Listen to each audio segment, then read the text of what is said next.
सभी को नमस्कार। मैं विजेंद्र वर्मा अपने YouTube channel Verma biology point पर आप सबका हार्दिक स्वागत करता हूं। आज हम कक्षा 12th जीव विज्ञान चैप्टर नंबर 3 जनन स्वास्थ्य या रिप्रोडक्टिव हेल्थ के बहुचयनात्मक प्रश्न हम यहाँ पढ़ेंगे। तो क्वेश्चन नंबर फर्स्ट है, कौन सी तकनीक पुरुषों से संबंधित है?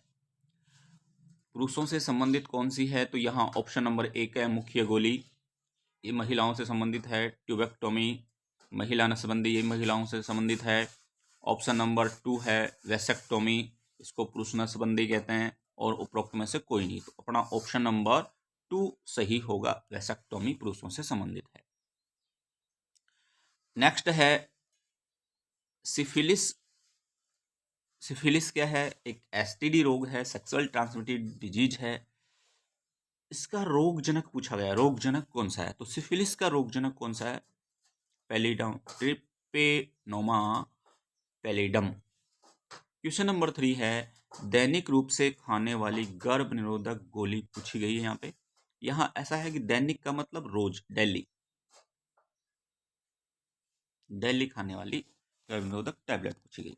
तो यहाँ साप्ताहिक तो कौन सी होती है? तो वो तो होती है सहेली, ये साप्ताहिक है। जबकि डेली होती है माला डी और माला एन। तो यहाँ हमारा ऑप्शन नंबर 2 माला एन तथा माला डी सही होगा। क्वेश्चन नंबर 4 है, निम्न में से ऐसा कौन सा रोग है जो उपचार योग्य नहीं है? तो यहाँ देखो ऑप्शन है यकृत भी, जनिक परिसर्प, एचआईवी संक्रमण। तो यहाँ हमारा ऑप्शन नंबर डी सही होगा, उपरोक्त सभी। क्वेश्चन नंबर 5, जो दंपत्ति बच्चे के इच्छुक हैं उनके लिए संतान प्राप्त करने का सर्वोत्तम उपाय कौन सा है? तो देखो यहाँ टेस्ट ट्यूब बेबी भी सर्वोत्तम उपाय है, गोद लेकर भी, पात्र निषेचन भी और कृत्रिम वीर्य सेचन भी। ये तीनों जो ऑप्शन हैं, ऑप्शन नंबर 1, 3 और 4, ये इनकी बजाय सबसे उत्तम जो उपाय है वो है गोद लेकर। तो अपना ऑप्शन नंबर 2 सही होगा। अगला क्वेश्चन है, प्रखनली के संबंध में सत्य है। देखो प्रखनली में क्या होता है? प्रखनली में गर्भाशय के बाहर निषेचन करवाया जाता है और परिवर्धन गर्भाशय में होता है। ठीक है, तो यहाँ क्या है? देखो ऑप्शन नंबर फर्स्ट है, मादा के जननांग में निषेचन तथा प्रखनली में वृद्धि। ये तो गलत है, प्रखनली में वृद्धि नहीं होती। अगला है जननांगों के बाहर निषेचन, बिल्कुल, और गर्भाशय में परिवर्धन, ये बात सही है। अगला है निषेचन तथा परिवर्धन गर्भाशय के बाहर, ये बिल्कुल गलत। अगला है जन्म पूर्व शिशु को इंक्यूबेटर में रखना, ये भी गलत है। तो अपना ऑप्शन नंबर 2 सही होगा। क्वेश्चन नंबर 7 है, नीचे एक स्तंभ में गर्भ निरोधक प्राप्त करने की 4 विधियां लिखी हुई हैं और दूसरे स्तंभ में उनके कार्य लिखे हुए हैं। कार्य को विधियों से मिलान करना है। तो हम यहाँ देखो फर्स्ट नंबर पढ़ रहे हैं गोली। ये जो गोली है, इनके इधर कार्य लिखे हुए हैं, तो इनका कार्य कौन सा हो सकता है गोली का? फर्स्ट है शुक्राणुओं को सर्विक्स में पहुंचाने से रोकना, ये भी नहीं होता गोली का। अंतरोप को न होने देना, ये भी नहीं होता। अंडोत्सर्ग को न होने देना, ये ऑप्शन इसका होगा 3। अगला है कंडोम, इसका क्या काम है? तो इसका काम होता है शुक्राणुओं को सर्विक्स में पहुंचाने से रोकना, बिल्कुल सही। उसके बाद में शुक्र वाहिका छेदक, शुक्र वाहिका छेदक का काम क्या है? वीर्य में शुक्राणुओं का न होना, बिल्कुल। अगला है कोपर्टी, कोपर्टी क्या होती है? निषेचन को रोकती है, निषेचन नहीं होने देती है। ठीक है, तो इसका ऑप्शन नंबर 2 सही होगा, अंतर रोग को न होने देना। तो यहाँ ऑप्शन अपना आया 3, 1, 4, 2। तो यहाँ देखते हैं अपन, ऑप्शन नंबर 3 में है ये। ऑप्शन नंबर 3 में देखिए 3, 1, 4, 2 हमारा आंसर राइट। नेक्स्ट क्वेश्चन है, प्रतिनिधि माँ, जिससे सैरोगेट मदर के नाम से भी जाना जाता है, का उपयोग इसके लिए किया जाता है? तो सैरोगेट मदर जो होती है वो किराए की माँ होती है और इसमें दाता स्त्री के अंडाणु और दाता पुरुष के शुक्राणु का निषेचन करवा करके केवल परिवर्धन होता है सैरोगेट मदर, जो जन्म देती है उसको, इसलिए उसको कहते हैं सैरोगेट मदर, किराए की माँ। तो यहाँ देखो दुग्ध स्राव प्रेरण बिल्कुल गलत है, कृत्रिम विसेचन ये भी गलत है। प्रत्यारोपित भ्रूण वाली भविष्य की माँ जो होती है उसे अपन कहते हैं सैरोगेट मदर। नेक्स्ट अगला है औषधि रहित आईयूडी निम्न में से कौन सी है? औषधि रहित आईयूडी यहाँ पूछी गई है, तो यहाँ औषधि रहित कौन सी है? Lipase loop. इसका औषधि रहित आईयूडी का एग्जाम्पल है लिपेस लूप। अगला है उल्बवेधन या एमनियोसेंटेसिस जांच क्या है? देखो एमनियोसेंटेसिस में क्या होता है, गर्भाशय में पल रहे शिशु की एमनियोन गुहा से एमनियोन द्रव्य निकालकर उसका परीक्षण किया जाता है। क्यों किया जाता है? कि बच्चे में किसी प्रकार की विकृतियों का पता लगाने के लिए ऐसा किया जाता है, लेकिन इसका गलत यूज होता है लिंग निर्धारण के लिए। तो यहाँ अपन कहेंगे इसका जांच क्या है, तो आजकल इसका यूज किया जा रहा है भ्रूण लिंग परीक्षण के लिए, इसलिए इस पर रोक लगा दी। अगला क्वेश्चन है प्रति 1000 व्यक्तियों में जन्म लेने वाली संख्या को क्या कहेंगे? जन्म लेने वालों की संख्या क्या कहेंगे? तो उसको कहेंगे जन्म दर। क्या बोलेंगे इसके? जन्म दर कहते हैं। और मरने वालों की संख्या को क्या कहते हैं? मृत्यु दर। ठीक है। नेक्स्ट अगला क्वेश्चन है एमनियोसेंटेसिस विधि में द्रव्य कहां से निकाला जाता है? तो एमनियोसेंटेसिस विधि में एमनियोन गुहा से निकाला जाता है। एमनियोन गुहा भ्रूण को चारों ओर से घेरी हुई होती है। तो देखो यहाँ भ्रूण के रक्त से बिल्कुल गलत, माता के रक्त से रॉन्ग है, माता के शरीर के द्रव्य से ये भी गलत है। तो अपना ऑप्शन नंबर 4 सही होगा, भ्रूण को घेरे हुए द्रव्य से निकाला जाता है। बिल्कुल राइट, ऑप्शन नंबर 4। अगला है महिलाओं के लिए एक नया ओरल यानी मुख से ली जाने वाली गोली सहेली किस संस्थान ने विकसित किया था? तो वो ऑप्शन होगा इसका, ये ऑप्शन है central drug research institute Lucknow. तो हमारा ऑप्शन नंबर 1 सही होगा, CDRI central drug research institute Lucknow. Next question number 14, मुखी गर्भनिरोधक निम्न में से किसके विभिन्न संयोग से बनता है? तो ये जो टैबलेट बनती हैं, गर्भनिरोधक गोलियां बनती हैं, वो बनती हैं एस्ट्रोजन और प्रोजेस्टेरोन के संयोजन से।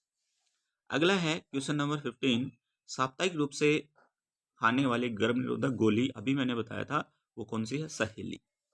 नेक्स्ट क्वेश्चन है जनन एवं बाल स्वास्थ्य सेवा कार्यक्रम किस नाम से जाना जाता है? तो जनन एवं बाल सेवा स्वास्थ्य कार्यक्रम को जाना जाता है RCH। अगला है आपातकालीन गर्भ निरोधक मैथुन के कितने घंटे के भीतर लेनी चाहिए? आपातकालीन गर्भ निरोधक जो गोली है वो मैथुन के कितने घंटे भीतर लेनी चाहिए? तो वो है 72 घंटे। ऑप्शन नंबर फर्स्ट सही है। अगला है क्वेश्चन नंबर 18, जनन स्वास्थ्य को एक लक्ष्य के रूप में राष्ट्रीय स्तर पर जननात्मक स्वस्थ समाज को प्राप्त करने की कार्य योजना बनाने वाला विश्व का पहला देश कौन सा था? तो 1951 में सबसे पहले परिवार नियोजन के नाम से, परिवार कल्याण के नाम से स्टार्ट करने वाला पहला देश था, वो था भारत। तो ऑप्शन नंबर 2 सही है। अगला है ऐसे मामले में जहां स्त्रियां अंडाणु उत्पन्न नहीं कर सकती लेकिन उनके लिए एक विधि अपनाई जाती है जिसमें दाता से अंडाणु लेकर उन स्त्रियों की फैलोपियन नलिका में स्थानांतरित कर दिया जाता है। इस तकनीक को क्या कहते हैं? तो ये तकनीक कहलाती है ZIFT, जाइगोट इंट्राफैलोपियन ट्यूब ट्रांसफर। तो इसे कहेंगे ZIFT। नेक्स्ट क्वेश्चन है विद्यालयों में यौन शिक्षा की पढ़ाई क्यों जरूरी है?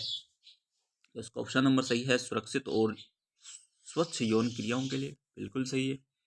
यौन संचारित रोगों एड्स की जानकारी के लिए, ये भी सही है। यौन संबंधित गलत धारणाओं से छुटकारा पाने के लिए, बिल्कुल। तो यहाँ ऑप्शन नंबर 4 आंसर होगा। अगला क्वेश्चन है मानव जनसंख्या की अत्यधिक वृद्धि का कारण क्या है? जनसंख्या बढ़ने का कारण क्या है? तो औसत आयु काल में वृद्धि।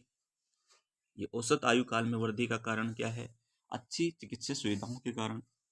अच्छी चिकित्सीय सुविधाएं, ये भी सही है।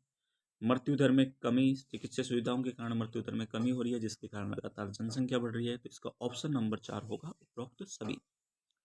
नेक्स्ट अगला है, परिवार नियोजन की शुरुआत कब की गई थी? अभी मैंने कहा था सबसे पहले स्टार्ट किया गया था परिवार नियोजन के नाम से, तो वो कब किया गया था? 1951 में। नेक्स्ट क्वेश्चन है क्वेश्चन नंबर 23, स्तनपान अनावर्तव विधि प्रसव के बाद ज्यादा से ज्यादा कितने माह की अवधि तक कारगर मानी गई है? तो अपन कब तक एक माता अपने शिशु को 6 माह तक दूध पिलाती है, जिसको कहते हैं स्तनपान अनावर्तव, और इस दौरान आर्तव चक्कर नहीं होता है। नेक्स्ट क्वेश्चन है, दंपति के बंधे होने का कारण हो सकता है। दंपति के बंधे होने, बांझ होने का कारण क्या हो सकता है? तो देखो, शारीरिक भी हो सकता है, जन्मजात भी हो सकता है, रोगजन्य भी हो सकता है। तो इसका आंसर नंबर होगा 4। नेक्स्ट क्वेश्चन है, निम्न में से यौन संचालित रोग कौन सा है? जो यौन संक्रमण से फैलता है, ऐसा रोग कौन सा है? तो तपेदिक, ये टीबी ये नहीं है, पीलिया ये भी नहीं है, जुकाम ये भी नहीं है। तो ऑप्शन नंबर 3 होगा सुजाक। नेक्स्ट क्वेश्चन है, जनन स्वास्थ्य से शब्द से क्या तात्पर्य है? जनन स्वास्थ्य, इसका मतलब है शारीरिक, व्यवहारात्मक और भावात्मक रूप से स्वस्थ होना ही जनन स्वास्थ्य कहलाता है, इसको बोलते हैं। ये तो इसका ऑप्शन होगा उपरोक्त सभी। नेक्स्ट अगला क्वेश्चन है, जनसंख्या दिवस कब मनाया जाता है? ये सभी को याद होना चाहिए। तो जनसंख्या दिवस मनाया जाता है 11 जुलाई को। ऑप्शन नंबर फर्स्ट सही है।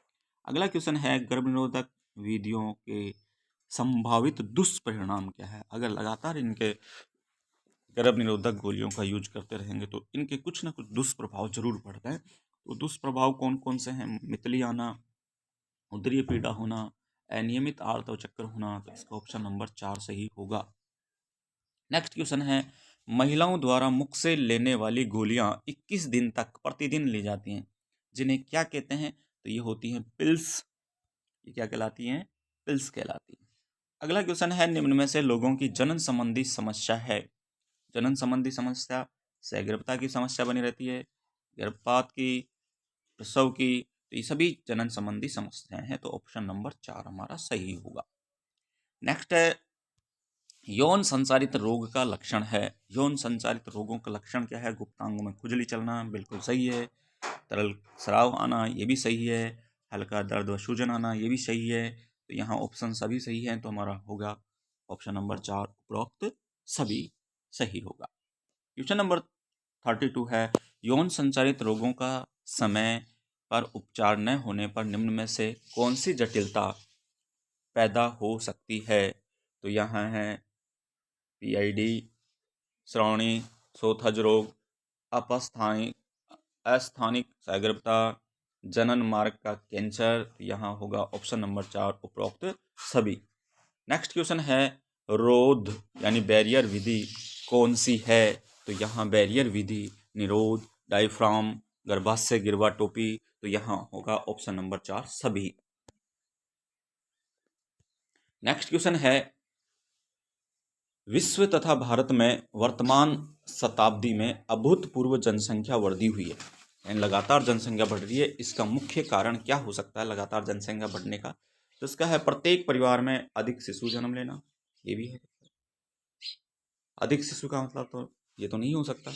अधिक उम्र के व्यक्ति साथ साथ रहने लगे, ये भी गलत है। प्रत्येक परिवार में अधिक बच्चे जनन योग्य अवस्था तक पहुंचने लगे हैं, ये सही है। अधिक व्यक्ति कम उम्र में विवाह करने लगे हैं, तो इसका मुख्य कारण हो सकता है ऑप्शन नंबर 3, ये भी है, लेकिन ये आजकल इसको रखना। नेक्स्ट क्वेश्चन है, मानव जनसंख्या वृद्धि की अवस्था चल रही है। मानव जनसंख्या वृद्धि की अवस्था चल रही है, तो ये अवस्था कौन सी चल रही है? चरघातांकी अवस्था। अगला है, स्त्रियों में अंडाणु का निषेचन कहाँ होता है? तो निषेचन होता है फैलोपियन ट्यूब में, गर्भाशय नलिका में। फैलोपियन ट्यूब में ऑप्शन नंबर 4 सही होगा। अगला क्वेश्चन है, गर्भ निरोधक गोलियां रोकती हैं, तो ये निषेचन को रोकती हैं, अंडोत्सर्ग को रोकती है। तो ऑप्शन नंबर 3 सही होगा, ये अंडोत्सर्ग को रोकती है। अगला क्वेश्चन है, जनन क्षमता को सीमित रखने वाली स्थायी विधि है। जनन क्षमता को सीमित रखने वाली स्थायी विधि है कंडोम का प्रयोग, रासायनिक औषधियाँ, आत्म संयम और स्त्री तथा पुरुष बंधेकरण। तो क्वेश्चन पूछा गया है, जनन क्षमता को सीमित रखने की स्थायी विधि कौन सी है। जनन क्षमता को सीमित रखने की स्थायी विधि कौन सी होगी, तो यहाँ ऑप्शन नंबर 4 हमारा आंसर होगा, स्त्री तथा पुरुष बंधेकरण। अगला क्वेश्चन है, निम्न में से कौन सा जन्म नियंत्रण उपाय स्त्री व पुरुष दोनों के लिए उपलब्ध है। जन्म नियंत्रण उपाय, तो इसमें ऑप्शन नंबर 3 होगा कंडोम, दोनों के लिए है, पुरुष स्त्री के लिए। अगला है, निम्न में से कौन सी एक जन्म नियंत्रण विधि है। जन्म नियंत्रण विधि कौन सी एक आपको इसमें से बताना है, तो वो कौन सी है नियंत्रण की एक विधि, तो वो है IUD, intrauterine device. Intrauterine device IUD। अगला है, सहेली है। सहेली महिलाओं द्वारा मुख से ली जाने वाली गर्भनिरोधक गोली है, तो ऑप्शन नंबर फर्स्ट यहाँ सही होगा। अगला क्वेश्चन है, निम्न में से कौन सी एक गर्भ निरोधक विधि नहीं है, तो यहाँ कौन सी विधि नहीं है। देखो, ऑक्सीटोसिन, वैसोप्रेसिन, हार्मोनल गोलियां ये नहीं है, कंडोम ये भी गर्भ निरोधक उपाय है, लिपेस लूप ये भी है, ट्यूबेक्टोमी ये भी है, तो ऑप्शन नंबर 2 हमारा आंसर सही होगा। नेक्स्ट अगला क्वेश्चन है, CDRI लखनऊ द्वारा विकसित गर्भ निरोधक है। तो अभी हमने पढ़ा था, central drug research institute Lucknow द्वारा विकसित की गई एक गर्भ निरोधक गोली, वो कौन सी है, सहेली। तो यहाँ होगा हमारा ऑप्शन नंबर 2 राइट। तो आज यहाँ हमने 45 क्वेश्चन पढ़े हैं। तो नेक्स्ट डे हम पढ़ेंगे यहाँ पे अति लघुरात्मक प्रश्न। आज हम इतना ही पढ़ते हैं। Thank you. चैनल को लाइक करें, शेयर करें और सब्सक्राइब करना ना भूलें। धन्यवाद।